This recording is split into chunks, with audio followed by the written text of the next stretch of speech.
I'm your host Aakash Beri, and in the studio we have with us Dr. Zakir Naik. Dr. Zakir Naik has been given the exclusion order by the Home Secretary of the UK government to prevent him from entering UK. Dr. Zakir Naik, the eminent speaker from Mumbai, India, is respected world over for his enlightening and convincing efforts of promoting similarities between major faiths based on converging values for a common platform of peace that exists between the religious scriptures, including the Bible, Vedas, Torah, and the glorious Quran. As a student of comparative religion, Dr. Zakir Naik has worked tirelessly for the common good amongst people of all faiths, engaging in constructive debate and dialogue. These discussions have been hugely successful and have resulted in much progress towards a better understanding of Islam, as well as enhanced harmony between people of different beliefs, dispelling fears and misunderstandings. Dr. Zakir Naik is undoubtedly an opponent of terrorism and as such has often spoken out against all acts of violence and violent extremism. He has emphatically condemned the killing of civilians and is one of the world's regular noted orators on this topic. We have with us in the studio Dr. Zakir Naik, and we would like to know from him what are his views regarding the exclusion order. Welcome, sir. It's my pleasure to be with you. Sir, you were supposed to visit UK for a lecture tour. So can you give us in detail, tell us in detail about this lecture tour, and also was it your first visit to UK as a part of the lecture tour? Alhamdulillah, wassalatu wassalam ala Rasulillah wa ala alihi wa sahbihi ajmain, amma ba'd. I've been traveling to UK for the past 15 years, and I've been to UK more than 10 times, and I've given lectures in several cities of UK. I've given several lectures in London, in Birmingham, in Bradford, in Manchester, in Glasgow, in Cardiff, and many other cities of UK. So this was not supposed to be my first lecture tour to UK. And this particular trip, it was supposed to have 3 lectures of mine. The first one was supposed to be held in Sheffield Arena in Sheffield on the 25th of June. That's on Friday evening. The second was supposed to be held in the prestigious Wembley Arena in London on the 26th of June, that's a Saturday. And the last was supposed to be held in the National Exhibition Centre, that is the LG Arena in Birmingham, on the 27th of June, that's Sunday evening. So these 3 lectures are supposed to be held. And the topic of my first lecture in Sheffield Arena was supposed to be Understanding Islam and Peace. And the second lecture in Wembley Arena, the topic was Universal Brotherhood. And the third lecture in Birmingham NEC, it was supposed to be Freedom of Expression and Islamic Perspective. Sir, could you also tell us what is the background of this exclusion order which has been served to you by the British government? It actually initially started, there was an article that came more than 2 weeks back on 30th of May 2010 in a newspaper by the name of Sunday Times. And the title of that article was Muslim Preacher of Hate Let into Britain. And the same article quoted many of my speeches out of context. They misquoted me and tried to prove that I'm a person who promotes terrorism. And later on, immediately the next day, the same article was reproduced and rehashed by 4 or 5 different newspapers of UK, including Daily Star, Daily Express, Sheffield Telegraph, and some other newspaper. And because of this, this was one of the reasons that put pressure on this new conservative government. To prevent me from entering. An article said that how has this new government permitted me to enter UK to give a series of lectures, and they tried to portray that I'm a person who promotes terrorism and violence. So when were you officially informed about this exclusion order? The first time that I was officially told about this exclusion order from the Home Secretary was 2 days back on the 17th of June. And this order was passed on 16th of June. And I received a phone call early in the morning, day for yesterday, that is the 17th of June, from the British High Commission, telling me that I got a letter from the Home Secretary of UK, and she has excluded your entry into UK.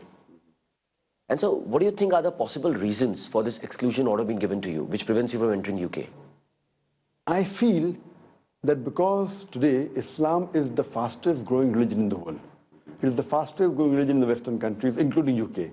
I feel this may be one of the major reasons that the new UK government does not want Islam to spread in UK. And they know very well that amongst all the Muslim speakers, the speaker that gets the maximum audience throughout the world, wherever he travels, it is Dr. Zakir Naik. So I feel that I was made a scapegoat. Okay. And because there was a pressure on this new government, I think it was a political decision. It was not a legal decision. They know very well, the Home Office knows very well that I'm a person who normally is against terrorism. I'm a person who speaks against violence. I think it was a pressure on the new government because they used to always oppose the previous government that why do they allow Muslim speakers to come in. So now because of this article that came in the newspaper and there was political pressure, they were forced. And what they did, that they quoted me out of context. And they killed two birds with one stone. First, they prevented the true message of Islam to spread in UK, and they don't want Islam to spread. And secondly, because of misquoting me, they tried to prove that I'm a person who promotes terrorism so that they can prove to the world that this government is against terrorism. So I think it was a political decision. So according to the few press releases, the UK Home Secretary has prevented you from entering UK because of the following statements, like every Muslim should be a terrorist, and the statement supporting Osama bin Laden, and also Western women make themselves more susceptible to rape by wearing revealing clothes. So what are your comments on them? As far as the three statements you have mentioned, only two were mentioned out of the four that they gave reasons in the letter which excluded me. The first one is absolutely out of context. As far as the second statement is concerned, of me supporting Osama bin Laden, it is again out of context and it is manipulated. And the third statement wasn't mentioned in the letter which they told me. Okay. So according to you, which are the statements which actually the UK Home Secretary found objectionable? And could you also clarify each one of them? Well, I feel that what she has given in the media is different than the letter what was presented to me. What was presented to media is just one statement. And the official exclusion order which I received from the Home Secretary by hand delivery, I'll read it to you, it's verbatim. The Home Secretary has considered whether, in light of this approach, you should be excluded from the UK. After careful consideration, on 16th June 2010, she personally directed that you should be excluded from the UK on the grounds that your presence here would not be conducive to the public good. The Home Secretary notes that you have made the following statements amongst others. And she has pointed out 4 statements from my lectures which she finds as objectionable. And inshallah, I'll give reply to each one of them. The first statement that she found objectionable, it's in quote, as far as terrorist is concerned, this is my quotation, what she has given. As far as terrorist is concerned, I tell the Muslims that every Muslim should be a terrorist. What is the meaning of the word terrorist? Terrorist by definition means a person who terrorizes. When a robber sees a policeman, he's terrified. So for a robber, the policeman is a terrorist. So in this context, every Muslim should be a terrorist to the robber. Every Muslim should be a terrorist to each and every anti-social element. I'm aware that terrorist more commonly is used for a person who terrorizes an innocent person. In this context, no Muslim should even terrorize a single innocent human being. The Muslim should selectively terrorize the anti-social elements. And many times, 2 different labels are given to the same activity of the same individual. Before any person gives any label to any individual, for any of his actions, we have to first analyze for what reason is he doing that. Now, reading in context, I don't have to give any clarification that I'm not promoting terrorism. I'm saying very clearly that no Muslim should ever kill any innocent human being. What she does, she picks up a statement of mine out of context and says, Dr. Zakir Naik says, every Muslim should be a terrorist. It's absolutely out of context. Okay. Because I give in the context and she knows the context. But to the press, she is only mentioning one of my statements. But in my letter, she gives the context. The reason I feel is that if she gives the full context in the press, it will be obvious that I'm not promoting terrorism.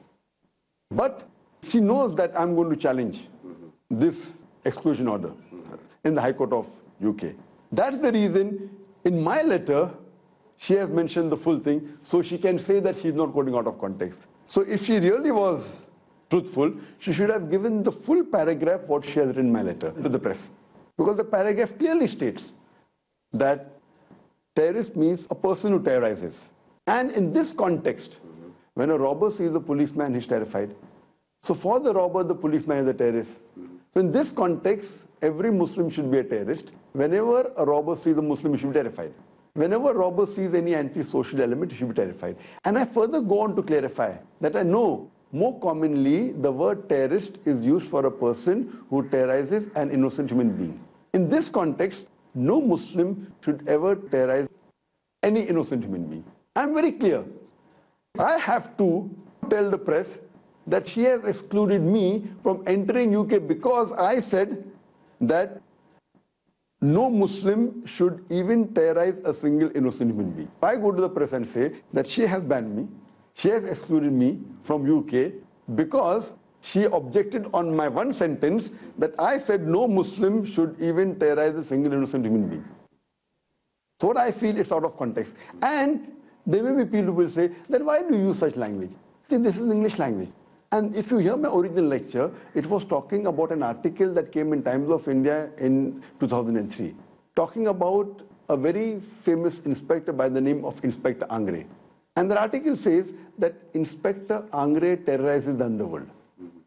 So in this context, I have said that this word terrorist means a person who terrorizes. So in this context, I said that whenever a robber sees a policeman, is terrified. So in context, it is very clear. I'm telling the Muslims that you should see to it that the anti-social element gets scared of the Muslim. At the same time, no Muslim should ever terrorize any innocent human being. It's absolutely clear. So I don't see any reason that why should this statement be objectionable to the UK government. And the second statement that she feels is objectionable, that she quotes, and she says, and she quotes me, that beware of Muslims saying Osama bin Laden is right or wrong. I reject them. We don't know. But if you ask my view, if given the truth, if he's fighting the enemies of Islam, I'm for him. I don't know what he's doing. I'm not in touch with him. I don't know him personally. I read the newspaper. If he's terrorizing the terrorist, if he's terrorizing America, the terrorist, the biggest terrorist, he's following Islam. In bracket, source, YouTube, 2006. When I read this statement which had come earlier in the UK press, I immediately went to the YouTube and I saw, and I realized that this lecture of mine was not given in 2006, it was given in 1996.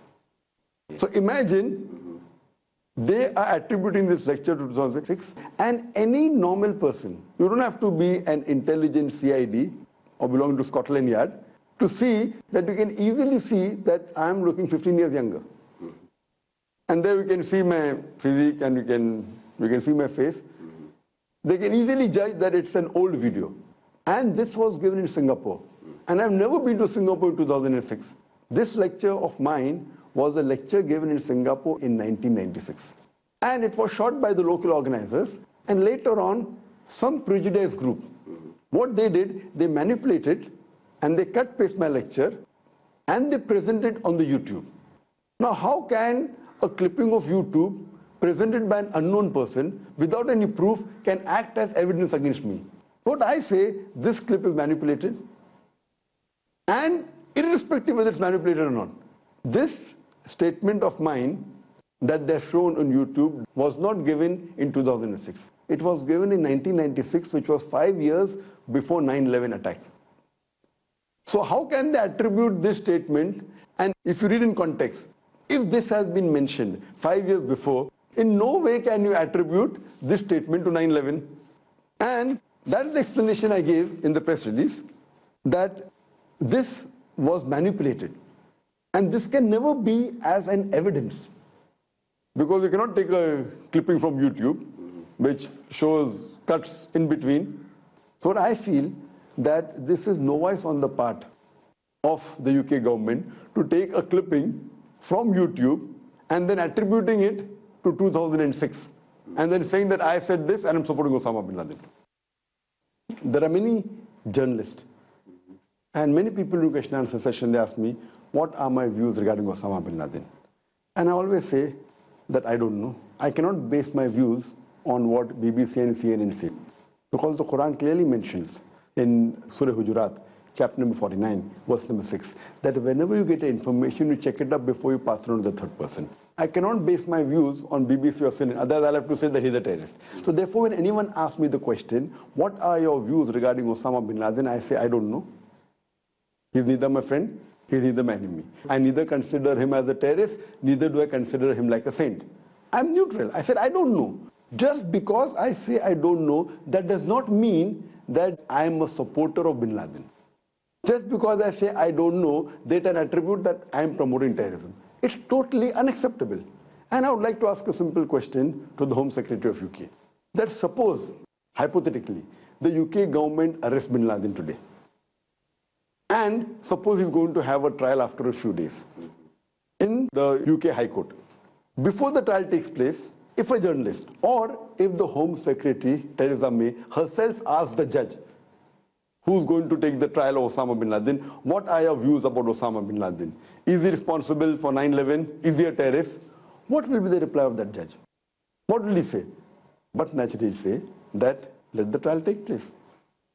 And only after evidence is posed and he verifies the evidence can he say, even though he may be the judge of the High Court or the judge of Supreme Court, in any country, he will give his verdict only after the trial is over. So similarly, because I have a large following, there are hundreds of millions of people who watch my program on the different satellite channels, I have to be careful. Just because I say I don't know, and that will be the same statement given by the Supreme Court judge or by the High Court judge, I don't know. So that time, will the Home Secretary exclude the High Court judge or the Supreme Court judge from UK? So in the same way, I being a responsible citizen, I being a responsible person, I have not verified all the claims. And I'm not the judge. If any court arrests him and convicts him after proof, then there are chances. No one has arrested him. These are only evidences given. Now those who have the evidence and they are convinced, if they blame him, they have a right. I'm not objecting why are they blaming them. But why should I? So I, as a good Muslim who has not verified these claims, have not done research on it, the best reply a Muslim should give is, I don't know.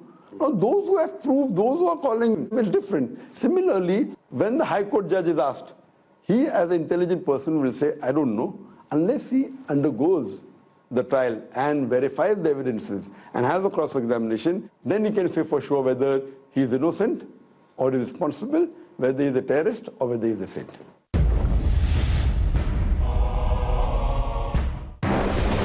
Her third statement that she feels was objectionable, that she quotes me saying that how can you ever justify killing innocent people?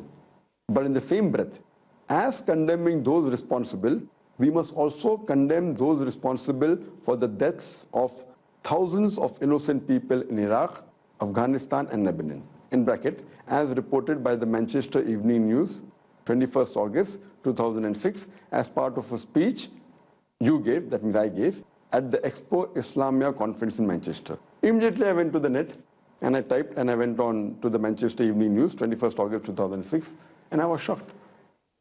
Immediately before this statement, I said that I condemn the attack that took place in 9/11, took place on 7/7, 11/7, the Twin Towers, the London bombing, the serial bomb blast in Bombay. But I said you should not put a full stop here. And the report says that. But in the same breath, I even condemn, then I said this, we must also condemn those responsible for the deaths of thousands of innocent people in Iraq, Afghanistan and Lebanon, whether in context or not. So why is she quoting part of it?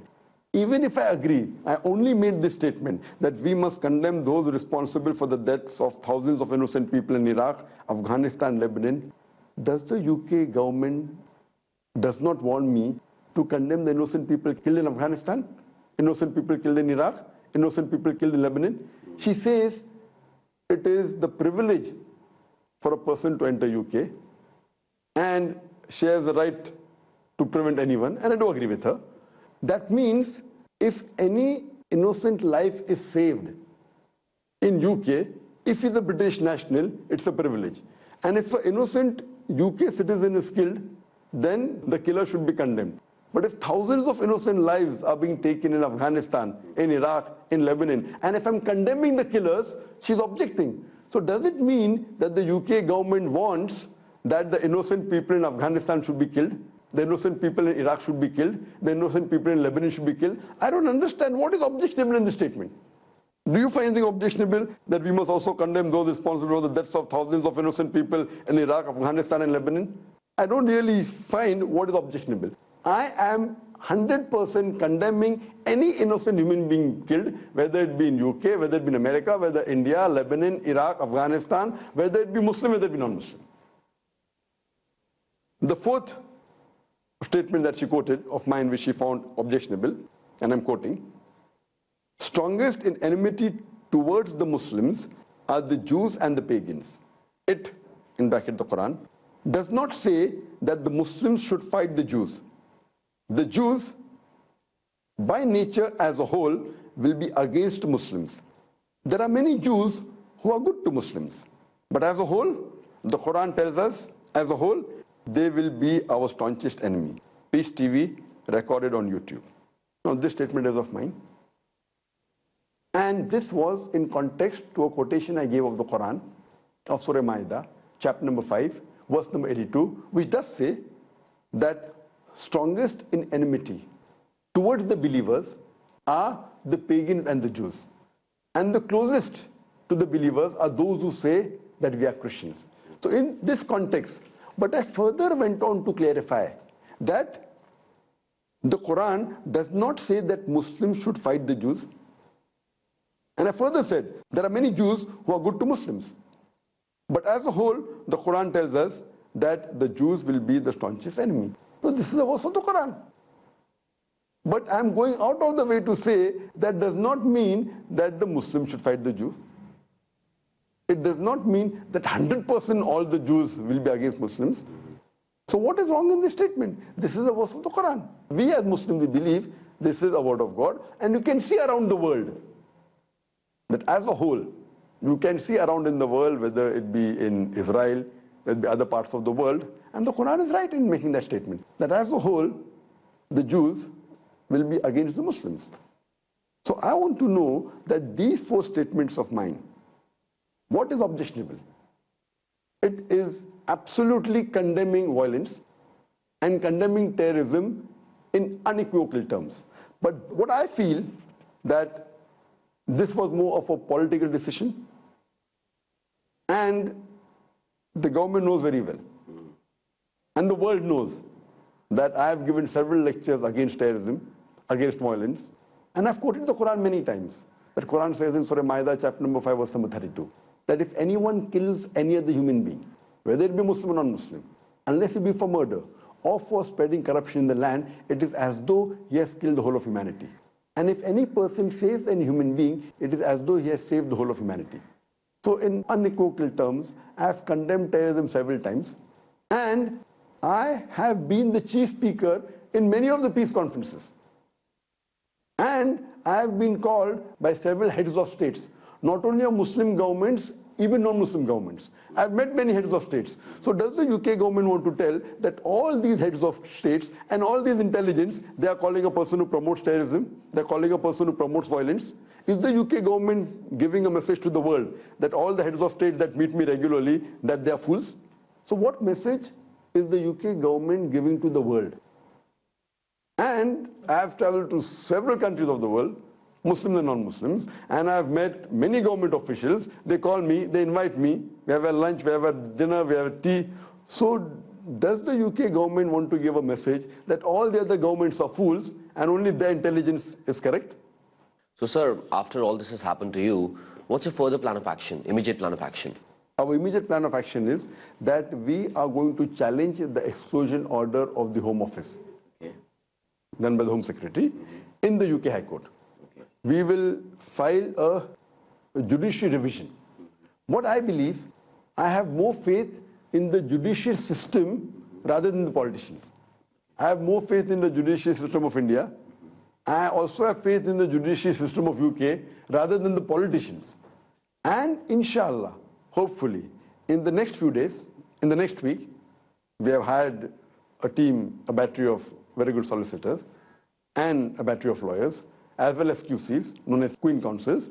And very shortly, within the next few days, the next couple of days, we'll be filing a revision, a judicial revision.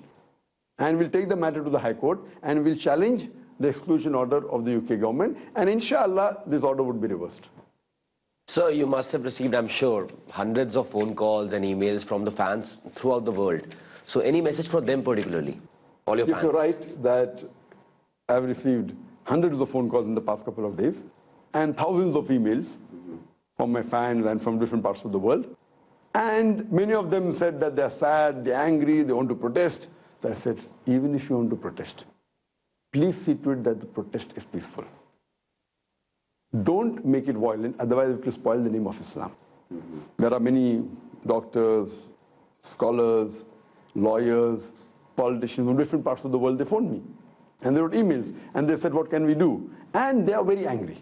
And if you go and have a look at the website where these articles have come, mostly in the UK press, there is always on the website, there is a comment page where you can give your comments.